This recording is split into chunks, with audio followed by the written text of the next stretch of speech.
Welcome to my YouTuber. आज इस lecture के अंदर हम इकोलॉजी पढ़ेंगे। ठीक है, तो इकोलॉजी जो है वो वर्ड दिया था इक्कीकल ने कब दिया था 1869 के अंदर। और जो इकोलॉजी का जो फादर ऑफ इकोलॉजी है ना वो कौन है? अलेक्जेंडर वॉन हम्बोल्ट है। और इकोलॉजी जो सबसे मिलकर के बनता है ओइकास, जिसका मतलब ये ग्रीक वर्ड है, जिसका मतलब होता है होम या हाउस। ओलॉजी का मतलब होता है स्टडी करना। इकोलॉजी टर्म जो है वो किसने दी थी? रिटर्न ने दी थी। टर्म किसने दी थी? रिटर्न ने दी थी 1885 के अंदर। फादर ऑफ जो इंडियन इकोलॉजी ना वो कौन है? रामदेव मिश्रा है। ठीक है। और प्लांट इकोलॉजी का जो फादर है ना वो वार्मिंग है। और इकोलॉजी के अंदर क्या होता है? हम हैबिटेट की स्टडी करते हैं। किसी जीव जीव के का या लिविंग ऑर्गेनिज्म का उसके चारों ओर उपस्थित वातावरण के साथ होने वाले इंटरेक्शन को क्या कहते हैं? इकोलॉजी कहते हैं। ठीक है। बायोटिक फैक्टर का अबायोटिक फैक्टर के साथ इंटरेक्शन होने वाले इंटरेक्शन साथ में देखो, बायो का तो बायो लिविंग का तो लिविंग के साथ में होगा, जो अबायोटिक है उसका अबायोटिक फैक्टर के साथ होगा, तो उसको हम क्या कहते हैं? इंटरेक्शन इकोलॉजी के रहते हैं। देखो, फूड चेन जो होती है ना बायोटिक है, बायोटिक, और अगर बायोटिक का मतलब होता है, ठीक है, तो मतलब इसको हम क्या कर देंगे, एक तरीके से इकोलॉजी के अंदर जो होता है फूड चेन के अंदर हमारे बायोटिक कंपोनेंट है उनके मध्य जो इंटरेक्शन हो रहा है उसकी स्टडी करना। और फिर फोटोसिंथेसिस क्या होते हैं हमारे? फोटोसिंथेसिस में हमको अबायोटिक फैक्टर चाहिए, जैसे कि CO2 है, H2 है, लाइट, ये सब भी चाहिए होते हैं। और साथ में हमको क्या चाहिए होता है? बायोटिक फूड चाहिए होता है। इनका भी हम क्या करते हैं? इंटरेक्शन देखते हैं। फिर अगर माइग्रेशन की बात करें तो माइग्रेशन जो होता है ना वो कैसे होता है? अबायोटिक फैक्टर, बायोटिक फैक्टर मतलब अबायोटिक फैक्टर कि किसका ही और जाना बायोटिक फैक्टर की तरफ। देखो, सॉइल फॉर्मेशन की अगर बात करें तो अबायोटिक जो है अबायोटिक फैक्टर मिलकर के सॉइल फॉर्मेशन के अंदर क्या होता है? अबायोटिक अबायोटिक चीज का ही निर्माण करते हैं। माइग्रेशन के अंदर क्या होता है? अबायोटिक फैक्टर जाते हैं किसकी तरफ? हमारे बायोटिक फैक्टर की तरफ। फिर देखो, इकोलॉजी के अंदर क्या होता है?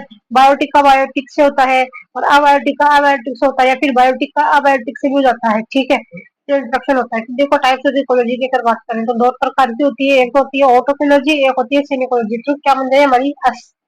एस बनती है ना। एक होती है ऑटोकोलॉजी, एक होती है सिनिकोलॉजी। फिर देखो, स्पेसिफिक इकोलॉजी पॉपुलेशन इकोलॉजी को कहते हैं। हॉट इकोलॉजी के अंदर क्या आती है? स्पीशीज इकोलॉजी आती है, जिसको पॉपुलेशन इकोलॉजी बोलते हैं। किसी एक ऑर्गेनिज्म या किसी एक स्पीशीज के इंडिविजुअल का या ऑर्गेनिज्म का एनवायरनमेंट के साथ इंटरेक्शन ऑटोकोलॉजी कहलाती है। मतलब जो एक और स्पीशीज है या ऑर्गेनिज्म है उसका एनवायरनमेंट के साथ में कैसा नाता है, उसको हम क्या कहते हैं? ऑटोकोलॉजी कहते हैं। जैसे कि होमरेंज की स्टडी की जाती है। इसमें किसकी की जाती है? होमरेंज की स्टडी की जाती है। और पॉपुलेशन डायनेमिक्स की भी स्टडी की जाती है। देखो, सीन इकोलॉजी जो है उसको कम्युनिटी इकोलॉजी भी बोलते हैं। क्या बोलते हैं? सीन इकोलॉजी को कम्युनिटी इकोलॉजी भी बोलते हैं, है ना। इसके अंदर क्या होता है? जो कम्युनिटी का एनवायरनमेंट के साथ होने वाला इंटरेक्शन उन कम्युनिटी इकोलॉजी कहलाता है। इसके अंदर क्या होता है? मतलब जो डिफरेंट टाइप की पॉपुलेशन है ना, जैसे कि ये एक तरफ हमारे हाथी हो गए, एक तरफ हमारे ह्यूमन्स हो गए, एक तरफ हमारे शेर हो गया, तो ये डिफरेंट टाइप की क्या हो गई? कम्युनिटी बन गई। इनका जो मतलब इंटरेक्शन होता है ना एनवायरनमेंट के साथ, उसको हम क्या कहते हैं? सीनोकोलॉजी या कम्युनिटी इकोलॉजी कहते हैं। जैसे कि इसका एग्जांपल है नेशनल पार्क है और सक्सेशंस है। फिर देखो, ऑर्गेनिज्म जो होता है ना, ऑर्गेनिज्म मिल करके पॉपुलेशन बनाता है, जिसके अंदर स्पीशीज होते हैं। और पॉपुलेशन जो है ना मतलब वो मिलकर के क्या बनाती है? कम्युनिटी बना देती है। अब कम्युनिटी के अंदर हमारे बायोटिक फैक्टर्स होते हैं, मतलब डिफरेंट टाइप की स्पीशीज आ जाती है। और ये बायोटिक फैक्टर के साथ में मिलके हमारा जो इकोसिस्टम है उसके साथ में इंटरेक्शन करते हैं। अब इकोसिस्टम जो है वो बायोम बनेगा, बायोम क्या बना लेगा? बायोस्फीयर बना लेगा। ठीक है। तो देखो, स्मॉलेस्ट यूनिट जो है ना इकोलॉजी की वो ऑर्गेनिज्म है। और जो टेक्सोनॉमी की जो यूनिट है ना, अगर हम देखो इकोलॉजी की बात करें सबसे छोटी यूनिट क्या है तो वो हमारा ऑर्गेनिज्म है। टेक्सोनॉमी की बात करें तो स्पीशीज है। बायो बनाने के दो कारण है। एक तो है टिल्ट ऑफ अर्थ एक्सिस। क्या है टिल्ट ऑफ अर्थ एक्सिस? एक है अर्थ सन के चारों ओर चक्कर लगाती है। बायो बनाने के दो कारण है। क्या है? Tilt of earth axis. और दूसरा क्या है? अर्थ जो है मतलब अर्थ क्या होती है? मतलब जो सन के चारों ओर क्या करती है? चक्कर लगाती रहती है, जिसकी वजह से क्या होती है? डिफरेंट रेज आती है। क्या आती है? डिफरेंट रेज आती है, डिफरेंट। और फिर डिफरेंट रेज की वजह से क्या होता है? जो टेम्परेचर के अंदर क्या होती है हमारे डिफरेंट रेज आ जाती है। फिर उसकी वजह से क्या होता है? टेम्परेचर के जो डिफरेंट रेंज ऑफ टेम्परेचर हो जाता है तो डिफरेंट रेनफॉल हो जाता है। ठीक है। डिफरेंट रेन होता है, रेनफॉल हो जाता है, तो जो बायोडाइवर्सिटी उसके अंदर डिफरेंस आ जाता है। फिर देखो, ऑर्गेनिज्म की अगर बात करें हम, एनवायरनमेंट का प्रत्येक लिविंग कंपोनेंट जो है ऑर्गेनिज्म कहलाता है। एनवायरनमेंट का जो मतलब हम जो लिविंग कंपोनेंट है ना, मतलब जो जिसके अंदर जान है उसको हम क्या कहते हैं? ऑर्गेनिज्म कहते हैं। कि देखो पॉपुलेशन जो है ग्रुप ऑफ मतलब एक ही सेम इंडिविजुअल का जो ग्रुप होता है ना, एक मतलब जो सेम स्पीशीज का, उसको हम क्या कहते हैं, पॉपुलेशन कहते हैं। फिर देखो कम्युनिटी की अगर बात करें, कम्युनिटी के जो अंदर क्या होता है, इसके अंदर ना मतलब डिफरेंट डिफरेंट टाइप की जो स्पीशीज होते हैं हो जाती है और उनके ग्रुप बन जाते हैं। ठीक है, देखो बायोम बनने के कारण क्या होता है, एक तो जो टिल्ट है अर्थ टिल्ट हो जाती है क्या अर्थ एक्सिस, और जो अर्थ है वो सामने की क्या होता है, चारों ओर चक्कर लगाती है। फिर देखो प्लांट स्पीसीज है और एनिमल स्पीसीज है और जो माइक्रोबियल स्पीसीज है, डिफरेंट टाइप की स्पीसीज मिलकर के क्या बना लेती है, कम्युनिटी बना लेती है।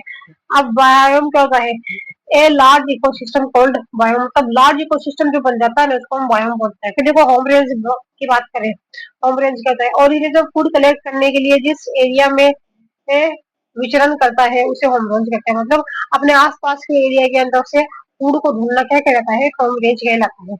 फिर देखो अगर पॉपुलेशन की बात करें, किसी एक यूनिट एरिया निश्चित एरिया में निश्चित समय पर एक स्पीसीज के सभी इंडिविजुअल जो कि रिसोर्सेस संसाधनों का उपयोग करते हैं, मतलब क्या होता है, एक यूनिट एरिया होगा या फिर ये क्या है, मतलब निश्चित एरिया, इसमें मतलब किसी एक निश्चित समय पे एक एरिया निश्चित समय पर हर एक स्पीसीज के सभी इंडिविजुअल जो एक साथ रिसोर्सेस का उपयोग करते हैं वो आ जाते हैं।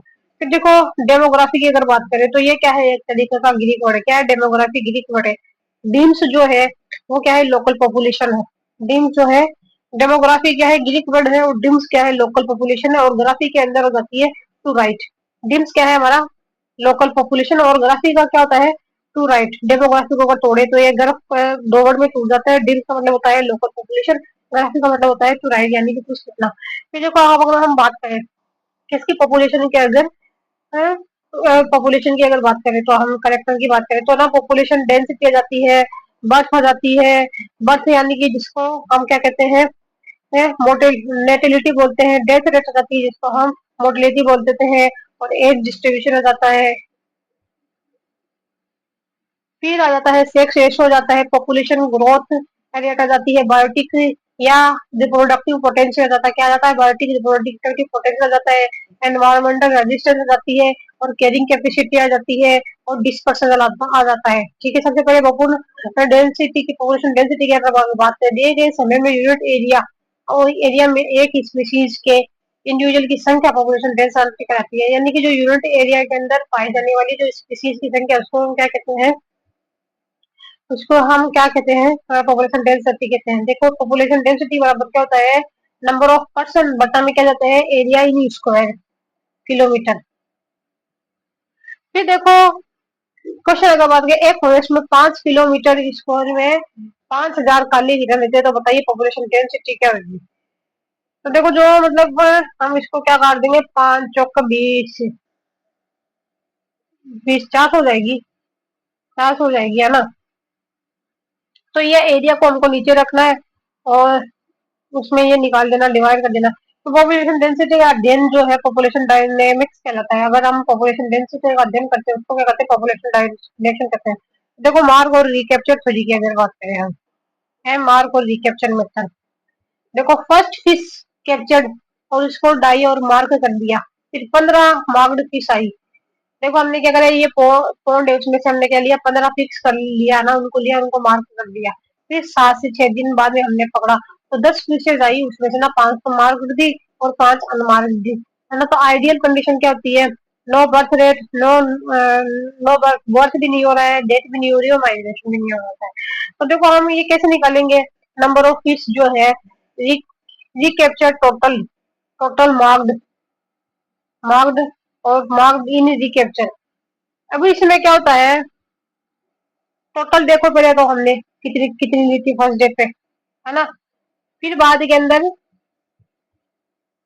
ये 15 कैसे है यार, टोटल मार्क्ड, फिर आ जाएगी 5, रिकैप्चर्ड 10 × 3, 9 5 मार्क 10 रिकैप्चर्ड। हाँ देखो इसमें क्या हुई थी, हमने फर्स्ट सैंपल में हमने, ये तो सेकंड सैंपल जो है उसकी अमाउंट आ गई टोटल, सेकंड सैंपल और फर्स्ट सैंपल, सेकंड सैंपल में टोटल कितनी थी, 10, है ना। और फर्स्ट सैंपल में कितनी थी, 15 थी जो हमने मार्क की, और फिर बट्टे में क्या जाएगी, हमने जो सेकंड सैंपल के अंदर वो मार्क करी थी, है ना। फिर हम इसको इससे काट देंगे तो कितना होगा, 5×5 दूनी 10, इसको ऐसे काट लेंगे, 5×2 = 10, 5×3 = 15, 5×3 = 15, फिर 3 से गुणा कर देंगे इसको, 5×3 = 15। देखो एक फ्रॉग पॉपुलेशन में first capture 30 frog marker pond के अंदर, फर्स्ट हमने लिया 30, और फिर वापस पॉन्ड के अंदर हम दोबारा आए तो 10, फर्स्ट फर्स्ट में कितने थे, 30, 30 लिए हमने, फिर सेकंड में कितने आए, 10 लिए, है ना, 10 पकड़े हमने वापिस, तो उसके अंदर से कितने थे, 3 मार्क थे, तो 3×3 = 30 हो गया है, फिर ये हो जाता है 100, 1000, 100 हो जाता है, 100 आ जाएगी मार्क, आंसर 100 निकल जाएगा इसका, ठीक है, 100 आ जाएगा इसके अंदर, फर्स्ट आ जाएगा, फिर second sample, first sample, second sample, फिर 2 बट्टे में जाएगा, सेकंड सैंपल के अंदर 2 मार्क है।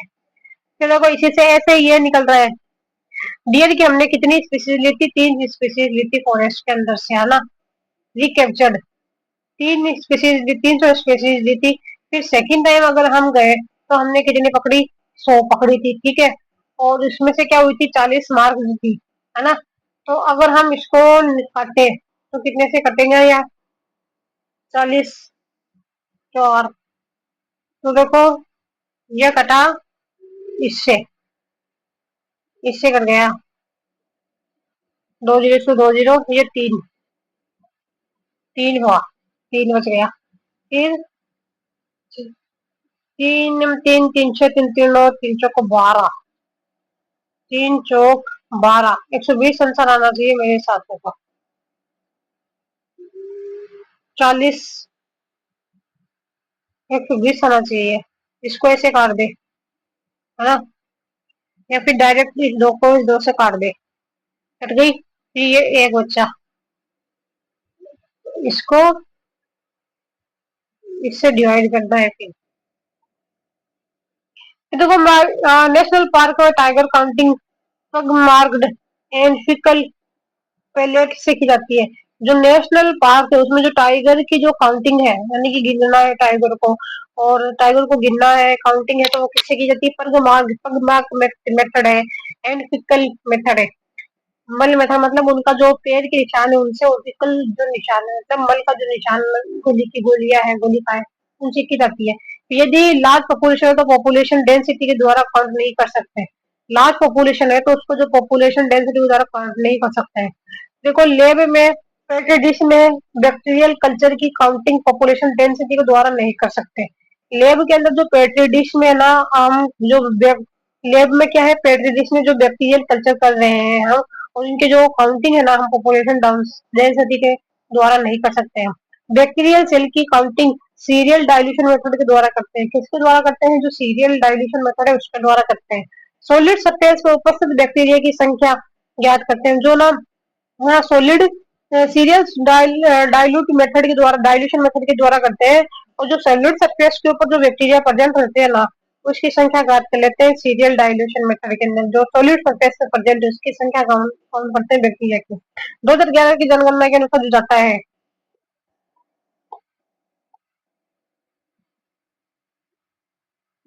देखें अब इसमें 2011 की जनगणना के अनुसार डाटा, भारत में सर्वाधिक जनसंख्या घनत्व वाला जो शहर है वो कौन सा है कितना, कौन सा है, दिल्ली है, जिसके अंदर कितने हैं, 11,297,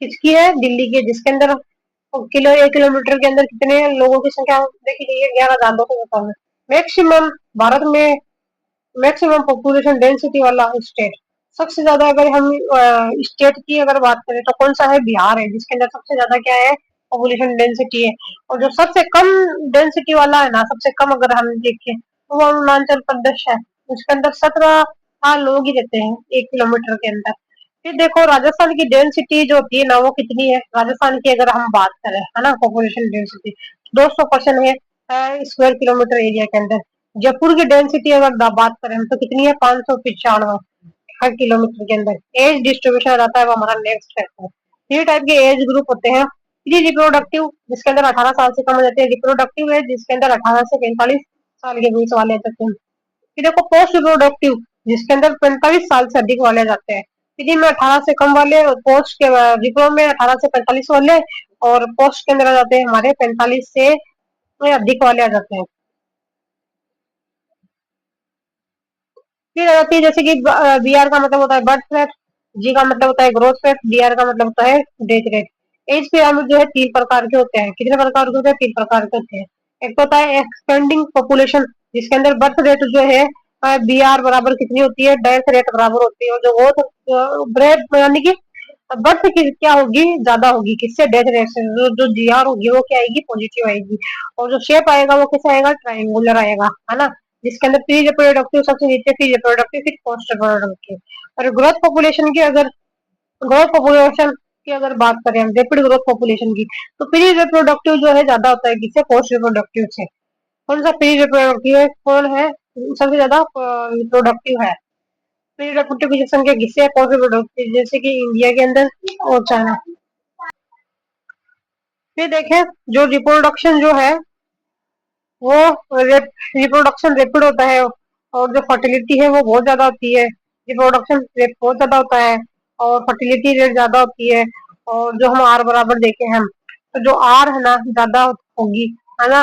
रिप्रोडक्टिव रेट ज्यादा होगी तो बर्थ रेट ज्यादा होगी, और डी क्या हो जाएगा? कम हो जाएगा। फिर देखो स्टेबल की अगर बात करें, तो स्टेबल में क्या होती है?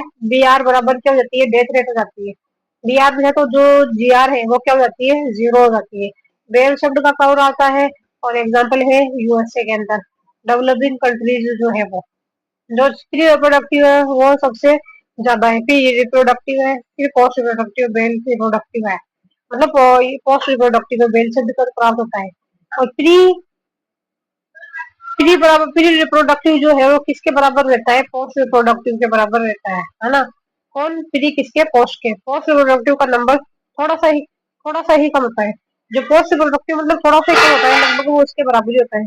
फर्टिलिटी रेट देखें हम, तो क्या होती है? स्लो होती है। रिप्रोडक्शन रेट जो है, फर्टिलिटी रेट क्या है? स्लो है। और रिप्रोडक्शन रेट क्या है? स्लो हो जाती है। Fertility rate slow, reproduction rate slow हो जाती है। फिर देखो डिक्लाइन की अगर बात करें हम, जो डिक्लाइन में ना उसमें क्या हो जाती है? डेथ रेट ज्यादा हो जाती है। DR ज्यादा हो जाता है, BR वो क्या होता है? कम होता है DR से। तो GR है वो नेगेटिव हो जाएगा, और अन्य शब्द का आएगा, अनसेप्ट करवाएगा, जैसे कि जापान और नॉर्वे है। यह जाता है मतलब पोस्ट आ जाती है, फिर आ जाती है रिप्रोडक्टिव और रिप्रोडक्टिव। और पोस्ट जो मतलब ज्यादा होता है किसी रिप्रोडक्टिव से। और जो आर है ना वो हो जाता है R बराबर V-D जो है। तो आर क्या है? यहाँ पे नेगेटिव होता है, डाइंग पॉपुलेशन इसके अंदर आ जाती है।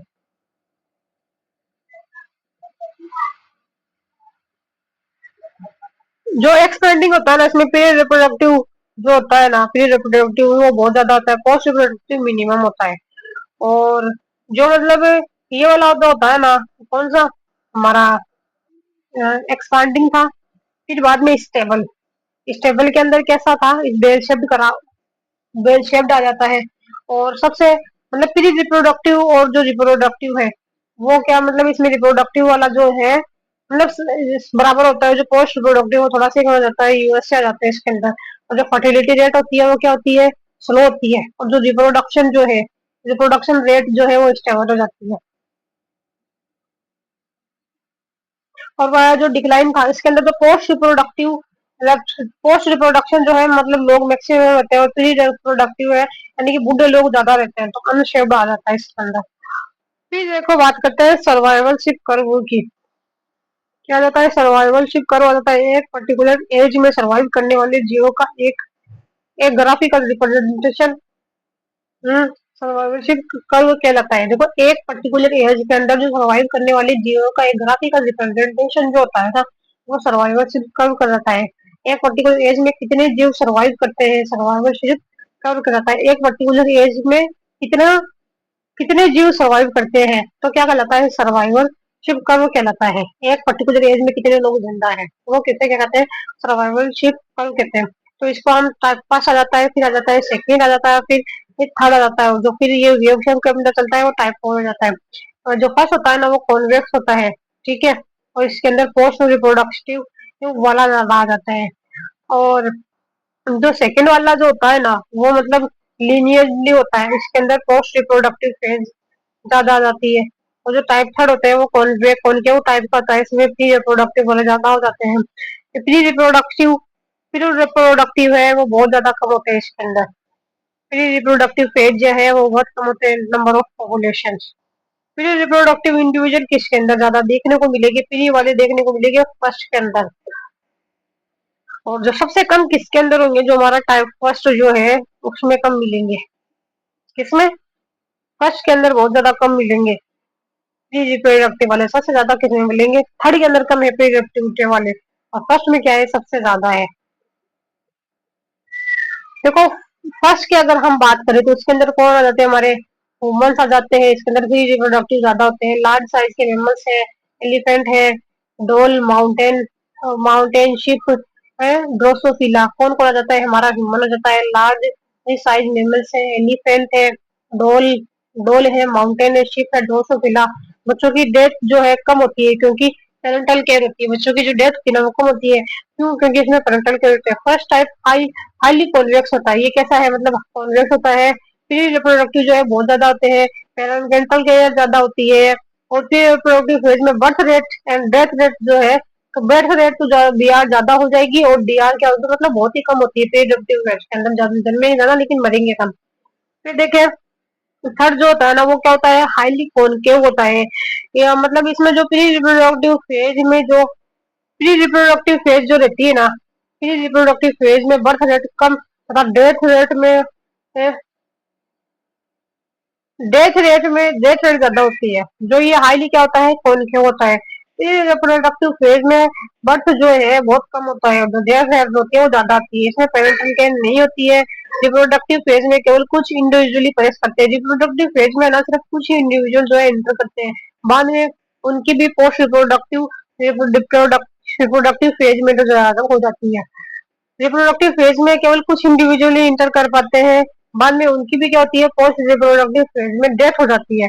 एग्जाम्पल की अगर बात करें तो अधिकांश क्या जाती है, फिशेज आ जाती है, जैसे कि पेलेजिक फिशेज है, ऑयस्टर्स है, ट्री है, सी टर्टल्स है, अधिकांश इनवर्टिब्रेट्स आ जाती है फिशेज, पेलेजिक फिशेज है, ऑयस्टर है, ट्री आ जाते हैं, सी टर्टल आ जाती है, और अधिकांश इनवर्टिब्रेट्स जैसे कि बेलनस, एम्फीबिया आ जाते हैं, ग्रास होपर्स आ जाते हैं।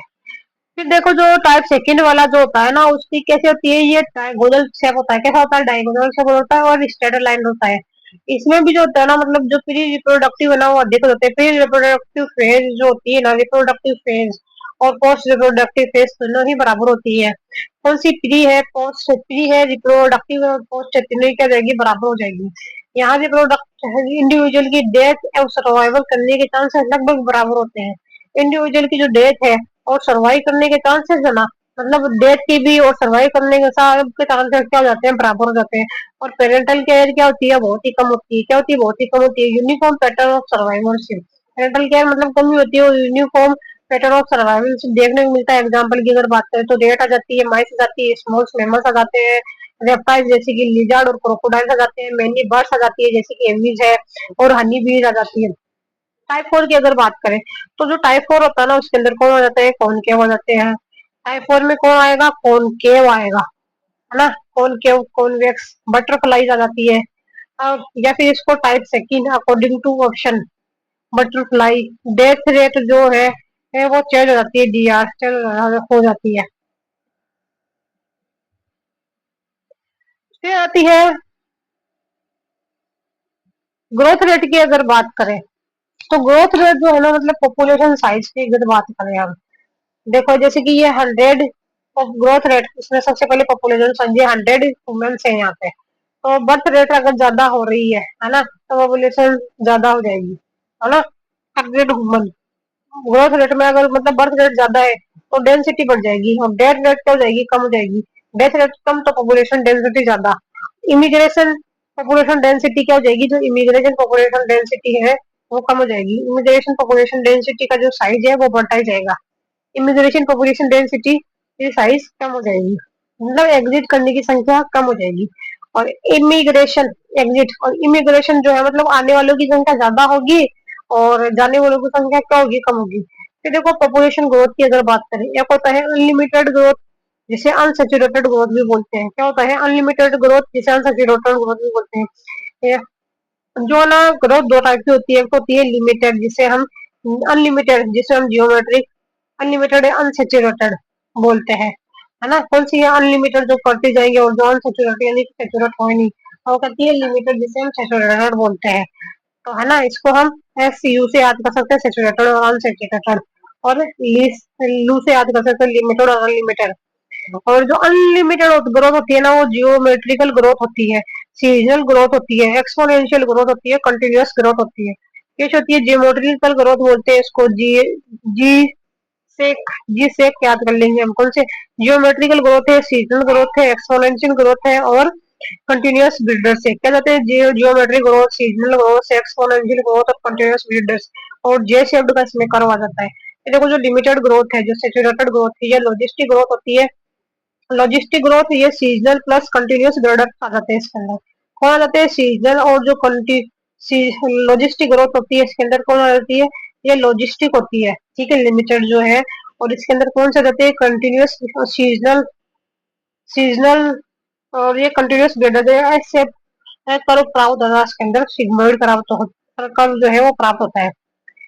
फिर आती है कौन सी, अनलिमिटेड ग्रोथ। अगर फर्स्ट की अगर हम बात करें, जो कि क्या है, अनसेचुरेटेड है, इसको हम एक्सपोनेंशियल ग्रोथ या जियोमेट्रिक ग्रोथ कहते हैं। क्या बोलते हैं, जीई, यानी कि जियोमेट्रिक ग्रोथ है, एक्सपोनेंशियल ग्रोथ भी है। आर सिलेक्शन जो है जे शब्द कर्व, अगर बात करें आर सिलेक्शन जे शब्द कर्व का, तो एक होता है इसके अंदर लेग फेज, एक होता है लॉग फेज। आर सिलेक्शन की बात करें तो एक हो जाता है लेग फेज, एक हो जाता है लॉग फेज। लॉग फेज के अंदर क्या जाता है, एक्सपोनेंशियल ग्रोथ पर आज ज्यादा होती है। ये सब जो मतलब दो भागों में डिवाइडेड होता है, एक होता है लेग फेज, एक होता है लॉग फेज। और मतलब लेग फेज, लॉग फेज जो होता है ना, उसमें ग्रोथ ज्यादा देखने को मिलती है। जैसे कि इनिशियल जो होती है ना लेग, फिर बाद में वाली आ जाती है लॉग। टाइम की अगर बात करें तो पॉपुलेशन साइज में परिवर्तन हो तो dn बाई dt बराबर आर एन। पॉपुलेशन साइज में अगर हमको परिवर्तन देखने को मिलता है तो dn बाई dt बराबर आर एन, तो आर बराबर क्या जाएगा, बी माइनस डी। ठीक है, आर बराबर क्या है, बी माइनस डी। तो डीएन डी टी बराबर हम क्या हो जाएंगे, डीएन डी टी बराबर बी माइनस डी बराबर एन। आर बराबर क्या है, ग्रोथ रेट, बी बराबर क्या है, बर्थ रेट, डी बराबर होती है डेथ रेट। मैक्सिमम एनर्जी अगर बात करें तो वो रिप्रोडक्शन के अंदर खर्च हो जाएगी, और नो कॉम्पिटिशन, है ना। डीएन बराबर क्या हो जाएगा, dN by D t upon r बराबर r n, dN D T बराबर आर एन। आर क्या हो जाएगा, आर बराबर बी माइनस डी, है ना। फिर हम इसको इसमें इक्वेशन में फिट भी कर सकते हैं, डीएन डी टी बराबर आर बराबर B minus D N. Maximum R क्या है, बर्थ रेट, बी क्या है, आर क्या है, ग्रोथ रेट है, बी क्या है, बर्थ रेट है, डी क्या है, डेथ रेट है। मैक्सिमम एनर्जी जो है रिप्रोडक्शन में चली जाती है, और इसमें कंपटीशन नहीं होता है, ठीक है।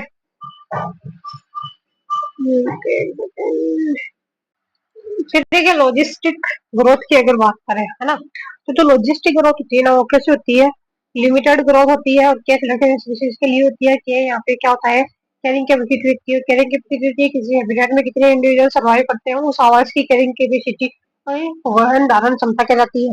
किसी हैबिटेट में कितने इंडिविजुअल सर्वाइव करते हैं, उस आवाज की क्या कहलाती है, कैरिंग कैपेसिटी, वहन धारण क्षमता कहलाती है। इसे कैसे रिप्रेजेंट किया जाता है, ठीक है। जैसे कि ये आवाज है, इसके अंदर इसकी मैक्सिमम कैपेसिटी कितनी है, 100 है। तो मतलब इसका फॉर्मूला क्या होता है, के माइनस एन बट्टा के, यानी कि 100 माइनस 70 बट्टे में क्या जाएंगे, 100, तो 30, ठीक है। 30 को हम डिवाइड कर देंगे एक से, तो 30 दाए 30 10 तीन आंसर आ जाएगा इसका। डीएन डी डीएन बटा डी टी बराबर क्या होता है, आर गुणा एन गुणा के माइनस एन बटा के। तो डी एन बटा डी टी बराबर आर एन के माइनस एन बटा के।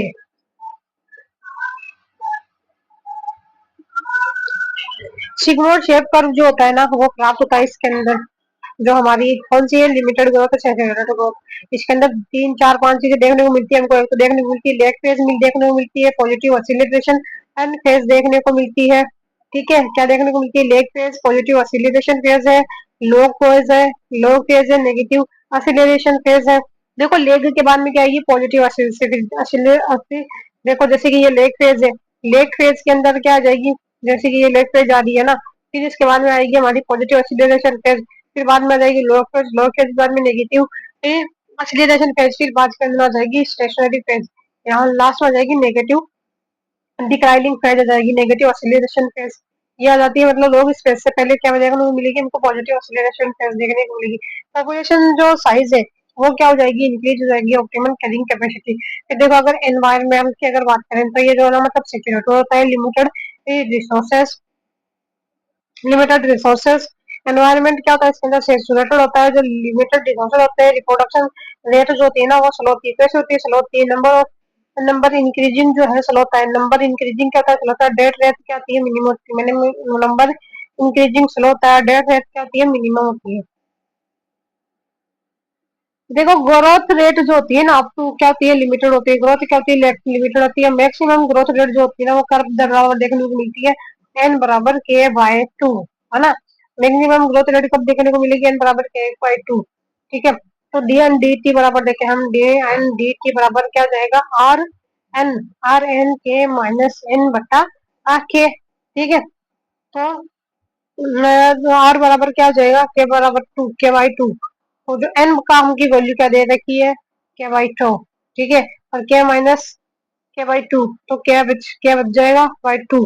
फिर आर गुणा के बाई टू गुणा के बाई टू बराबर आर के, डीएन डी टी बराबर क्या हो जाएगा, आर के बाई फोर। अब के बहुत ज्यादा एन से तो पॉजिटिव ग्रोथ रेट आ जाएगी, और के बराबर एन है तो नो ग्रोथ रेट यानी कि जीरो आ जाएगी।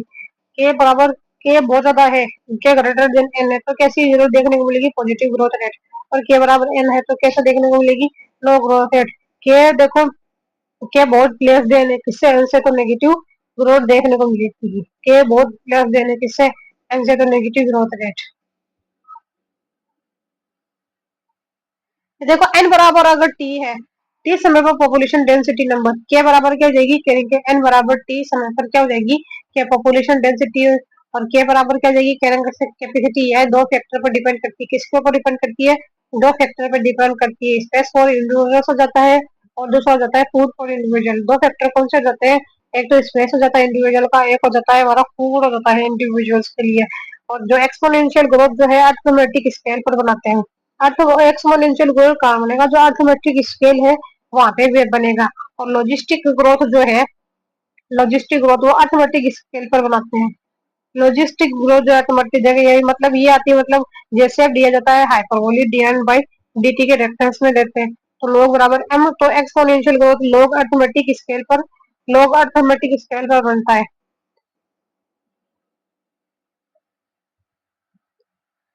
फिर जो वो आ जाती है बर्थ रेट, क्या है, बर्थ रेट यानी कि नेटिलिटी, जिसे हम बी से रिप्रेजेंट किए जाते हैं। नेटिलिटी कभी कभी नेगेटिव नहीं होती है, नेगेटिव जो है यानी कि बस नेगेटिव नहीं हो सकती, परंतु ग्रोथ रेट नेगेटिव हो सकती है। जो नेटिलिटी है यानी कि जो बर्थ रेट है वो नेगेटिव कभी नहीं होगी, लेकिन जो हमारी ग्रोथ रेट है वो नेगेटिव हो सकती है। तो नेटिलिटी बराबर क्या हो जाएगी, डेल्टा डे एन बराबर delta T, delta N, N बराबर है किसी पॉपुलेशन में उत्पन्न होने वाले नए जीवों की संख्या। एन एन बराबर क्या हो जाएगा, पॉपुलेशन किसी पॉपुलेशन में उत्पन्न होने वाले जीवों की संख्या। डेल टी बराबर क्या हो जाएगा, चेंजेस हो जाएगा यानी कि समय के अंदर क्या चेंजेस आ रहा है।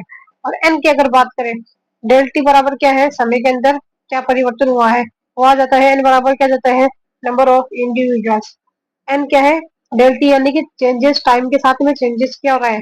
और एन बताता है जो इंडिविजुअल है उनकी नंबर कितनी है। अगर बर्थ रेट बढ़ेगी तो पॉपुलेशन डेंसिटी बढ़ेगी, अगर हम बर्थ रेट बढ़ा दें तो जो हमारी पॉपुलेशन डेंसिटी है ना वो भी बढ़ेगी। अगर बर्थ रेट ज्यादा है तो पॉपुलेशन डेंसिटी क्या हो जाएगी, ज्यादा हो जाएगी। तो देखो डेथ रेट और मोर्टेलिटी रेट की अगर बात करें, किसी दिए गए समय पर यदि किसी पॉपुलेशन में इंडिविजुअल की संख्या बढ़ जाए तो उसे डेथ रेट कहते हैं। डेथ रेट किसी दिए गए टाइम पर यदि पॉपुलेशन इंडिविजुअल में संख्या बढ़ जाए तो उसे डेथ रेट घटेगी, इसमें बढ़ेगी नहीं। डेथ रेट पॉपुलेशन डेंसिटी क्या हो जाएगी, कम हो जाएगी। डेथ रेट में वो घट जाए, घट जाए मतलब किसी टाइम पर हम देखें तो अगर हमको पॉपुलेशन डेंसिटी यानी कि इंडिविजुअल की संख्या घटती हुई दिखाई दे रही है तो इसको हम क्या कहेंगे, डेथ रेट कहेंगे, है ना।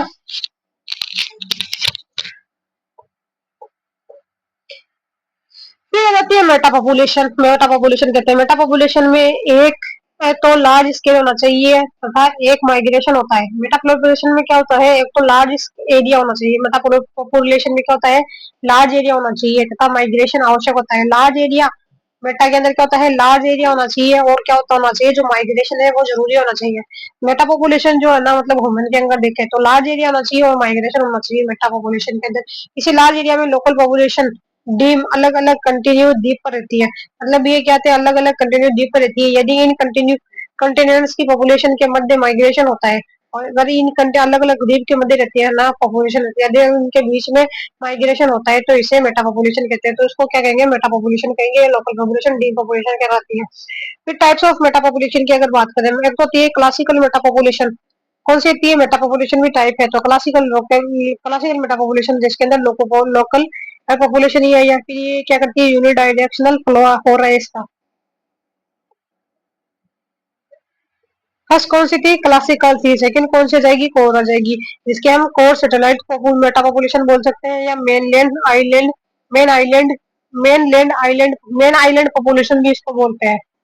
मेन आइलैंड पॉपुलेशन भी बोलते हैं इसको। इसके main land island large large से स्मॉल की तरफ माइग्रेशन करती है। कहाँ करेगी, जैसे कि ये लार्ज है, लार्ज में मतलब यहाँ से कुछ इंडिविजुअल ने डिसाइड करा कि हम यहाँ जा करके अपनी अलग दुनिया बसा ले, और कुछ निकल जाएंगे, कुछ मतलब ग्रुप होना करके निकलना स्टार्ट हो जाएंगे। फिर आ जाती है थर्ड पेची पेची मेटा पॉपुलेशन। थर्ड कौन सी है, पेची मेटा पॉपुलेशन। मैक्सिमम माइग्रेशन देखने को मिलता है। पेची मेटा पॉपुलेशन जो है, इसके अंदर क्या होता है, जो मैक्सिमम माइग्रेशन है वो देखने को मिलता है।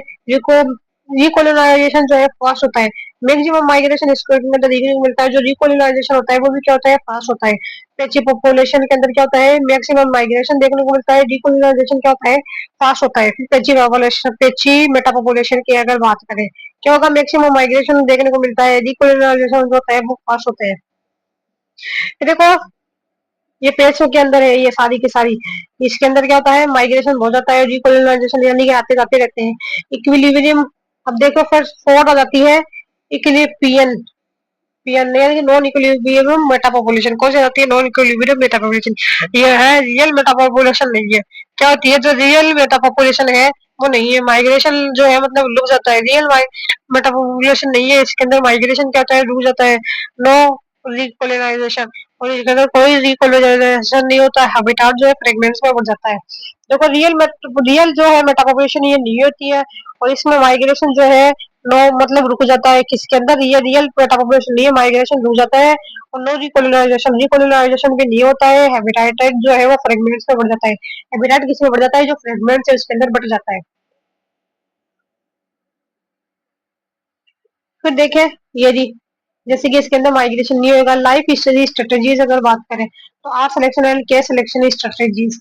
नो माइग्रेशन, इसके अंदर कोई माइग्रेशन नहीं होता है। Life history strategy r selection and k selection strategy reproductive patterns given by, किसने दिया था इसके अंदर, लाइफ स्ट्रेटेजी पैटर्न जो आर सिलेक्शन है, के सिलेक्शन इवोल्यूशनरी स्ट्रेटेजी जो है रिप्रोडक्टिव पैटर्न है, वो किसने दिया था, रॉबर्ट आर्थर और एडवर्ड विल्सन ने बताया था। किसने, रॉबर्ट आर्थर और किसने बताया था, एडवर्ड विल्सन ने बताया था। और मॉडिफाइड किया था प्रियंका ने किया था। मॉडिफाइड किसने किया था, उसको प्रियंका ने किया था। आर सिलेक्शन जो होता है ना, आर सिलेक्शन यानी कि रिप्रोडक्शन, और के सिलेक्शन का मतलब होता है कैरिंग कैपेसिटी। आर का मतलब होता है रिप्रोडक्शन, के का मतलब होता है कैरिंग कैपेसिटी। अब आर सिलेक्शन स्पीसीज की अगर बात करें, ये ऑर्गेनिज्म अपनी मैक्सिमम एनर्जी रिप्रोडक्शन में लगा देते हैं, यानी कि मैक्सिमम एनर्जी किस में लगाएंगे, रिप्रोडक्शन में लगाते हैं। जबकि अगर ये ऑर्गेनिज्म सरवाइव करने के लिए कंपटीशन करते हैं, अर्थात अपनी ऊर्जा कंपटीशन में खर्च करते हैं, ये कहाँ पे लगाएंगे, रिप्रोडक्शन में लगाएंगे अपनी एनर्जी। लेकिन जो केयर सिलेक्शन वाले हैं वो अपनी ऊर्जा कहाँ पे लगाएंगे, कंपटीशन में खर्च करते हैं। ठीक है, ये कहाँ पे करेंगे, रिप्रोडक्शन में। ये कहाँ पे करेंगे, कंपटीशन में। ये ऑर्गेनाइज की लाइफ का मुख्य उद्देश्य रिप्रोडक्शन होता है। इनका मतलब जो उद्देश्य होता है ना, लाइफ का उद्देश्य वो क्या होता है, रिप्रोडक्शन करना होता है। क्या करना होता है, रिप्रोडक्शन करना होता है। फिर बाद के अंदर देखें, कुछ एनर्जी रिप्रोडक्शन में भी यूज लेते हैं, लेकिन ये तो पूरी की पूरी जो मुख्य उद्देश्य है पूरा पूरा रिप्रोडक्शन ही करता है। ये सिर्फ कुछ एनर्जी जो होते हैं ना वो रिप्रोडक्शन में यूज लेते हैं। इसके अंदर कोई रिप्रोडक्शन नहीं होता, जो कंपटीशन है आर सिलेक्शन के अंदर वो नहीं होता है। और ये ना मतलब ना तो कंपटीशन होगा, ना ही इनके अंदर पेरेंटल केयर भी है, नहीं होगा। ये मल्टीपल टाइम रिप्रोडक्शन करते हैं, यानी कि बहुत बार, जो मतलब ये तो एक बार ही करेंगे आर सिलेक्शन वाले रिप्रोडक्शन, और ये मल्टीपल टाइम करेंगे। और इसमें ये पेरेंटल केयर नहीं करते, बट जबकि ये जो है केयर सिलेक्शन वाले वो पेरेंटल केयर करते हैं। जो सिंगल और एक ही बार रिप्रोडक्शन करते हैं उनको हम क्या कहते हैं, सेमल्पेरस कहते हैं। और या जो लक्षण है करेक्ट उसको क्या कहते हैं, सेमल्पेरिटी कहते हैं। एक्सपोनेंशियल ग्रोथ और अनलिमिटेड ग्रोथ जो देखने को मिलती है, क्या देखने को मिलती है, एक्सपोनेंशियल ग्रोथ है। या फिर जो अनलिमिटेड ग्रोथ है वो देखने को मिलती है। और ये कैसे होती है, जे शेप्ड होती है। कैसे होती है, जे शेप्ड होती है। DN bar dividend by dt बराबर क्या हो जाएगा, आर। लेकिन जो ये होते हैं ना वो लिमिटेड ग्रोथ सिग्मोइड ग्रोथ जो एस शेप्ड कर वो देखने को मिलता है। क्या होती है, लिमिटेड ग्रोथ है, सिग्मोइड ग्रोथ है या एस शेप्ड ग्रोथ है, वो देखने को मिलता है। इनके अंदर ग्रोथ लिमिटेड होती है, शेप जिसके अंदर डी एन डी टी बराबर आर एन के बाद में हम के माइनस एन बटा के भी लगाएंगे। फिर लाइफ स्ट्रेटेजी की अगर बात करें, आर सिलेक्शन और कैंसर ऑप्शन। इंट्रिंसिक रेट होती है ना वो आर के अंदर बहुत ज्यादा होती है, के अंदर बहुत लो होती है। ठीक है, हाँ ज्यादा होती है इसके अंदर लो होती है। डेवलपमेंट जो है ना आर का क्या होता है, रैपिड यानी कि फास्ट होता है। और इसका जो के का है वो कैसा होता है, स्लो होता है। और रिप्रोडक्टिव रेट है ना, रिप्रोडक्शन करने की रेट किसके अंदर ज्यादा होती है, आर के अंदर फास्ट या बहुत ज्यादा होती है, जबकि के अंदर स्लो होती है। रिप्रोडक्शन एज होते हैं ये अर्ली टाइम पर ही मेच्योरिटी ही धारण कर लेते हैं, लेकिन जो केस लड़के नवाजे होते हैं वो लेट मेच्योरिटी धारण करते हैं।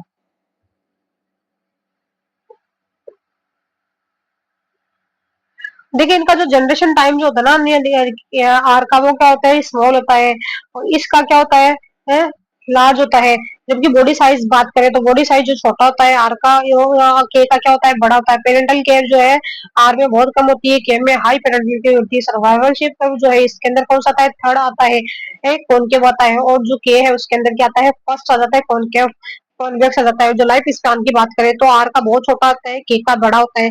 और कंपटीशन की अगर बात करें तो आर में कोई कंपटीशन नहीं होता है, जबकि के अंदर हाई कंपटीशन होता है। पॉपुलेशन साइज की अगर बात करें तो पॉपुलेशन साइज जो है वो के अंदर कैसी होती है, आर के अंदर वेरिएबल होती है, और इसके अंदर क्या होती है, स्टेबल होती है के अंदर। और डिस्पर्जल की अगर बात करें तो आर के अंदर गुड होती है और के अंदर क्या होती है, पुअर होती है। हैबिटाट की अगर बात करें, हैबिटाट जो है आर के अंदर डिस्ट्रीब्यूटर होता है और के अंदर अनडिस्ट्रीब्यूटर होता है। मोटिलिटी की अगर बात करें, मोटिलिटी जो होता है ना ये आर के अंदर हाई होती है और के अंदर लो होती है। एनर्जी जो है, एनर्जी वेस्ट आर के अंदर बहुत ज्यादा वेस्ट होती है, के अंदर लो वेस्ट होती है। सक्सेशन रेट जो है आर के अंदर क्या होता है, पियोनियर होता है, के अंदर क्या होता है, क्लाइमेक्स होता है। और लाइट के प्रति जो टॉलरेंस की अगर बात करें तो जो हाई होती है किसके अंदर, आर। और जो लो होता है इसके अंदर के। मोटिलिटी मोड की अगर बात करें तो मोटिलिटी अगर जो आर है वो डेंसिटी इंडिपेंडेंट होती है, जबकि जो डी है वो डेंसिटी डिपेंडेंट होती है। आर क्या होती है, डेंसिटी इंडिपेंडेंट, जबकि के क्या होती है, डेंसिटी डिपेंडेंट। फिर अगर हम बात करें किसकी, मोड ऑफ रिप्रोडक्शन की बात करें, जो रिप्रोडक्शन जो होता है ना, रिप्रोडक्शन इसमें क्या होता है, सेमल क्वालिटी शो करते हैं। ये क्या करते हैं, सेमल क्वालिटी, आर सेमल क्वालिटी शो करता है, के क्या करता है, इटोप्लिटी। सेमल क्वालिटी का मतलब एक बार रिप्रोडक्शन करेंगे, और इटोप्लिटी का मतलब होता है मल्टीपल टाइम रिप्रोडक्शन करेंगे। और जो नंबर ऑफ प्रोजनी होती है ना, यानी कि संतानों का नंबर आर के अंदर बहुत ज्यादा होता है, के अंदर लो होता है। लाइफ स्ट्रेटेजीज जो मतलब आर की होती है ना वो आर सिलेक्शन बोलते हैं, और के को क्या बोलते हैं, के सिलेक्शन बोलते हैं। क्लच साइज बोलते हैं, एक बार बर्थ के समय कितनी संतति का बर्थ होता है, मतलब क्लच साइज जो है एक बार में बर्थ कितनी कितनी संतति बनती है। जो आर होता है उसके अंदर बहुत ज्यादा बनती है, के अंदर बहुत ज्यादा कम बनती है। और निश साइज देखे तो निश जो आर का होता है ना वो बहुत बड़ा होता है, लेकिन जो के का होता है वो नेरा होता है। निश साइज देखे तो आर का कैसा होगा, बड़ा होगा, के का क्या होगा, नेरा होगा, ब्रॉड होगा। और के का क्या होगा, नेरा होगा। इन्वायरमेंटल देखे तो आर का कैसे होगा, अनसेचुरेटेड होगा, और के का क्या होगा, सेचुरेटेड होगा। और एंट्रोपी देखे, एंट्रोपी किसकी ज्यादा होगी, आर की ज्यादा होगी, के की कम होगी। रेजिस्टेंस देखे तो आर का क्या होगा, कम होगा, के का ज्यादा होगा। ग्रोथ रेट देखे, जो ग्रोथ रेट आर की क्या होगी, जेड शेप्ड होगी, और के की क्या होगी, एस शेप्ड होगी। एक्सटेंशन पीरियड देखे कौन पहले खत्म हो जाएगा, तो आर कम पहले खत्म हो जाएगा, और जो के है वो कब को होगा, मतलब बाद में होगा।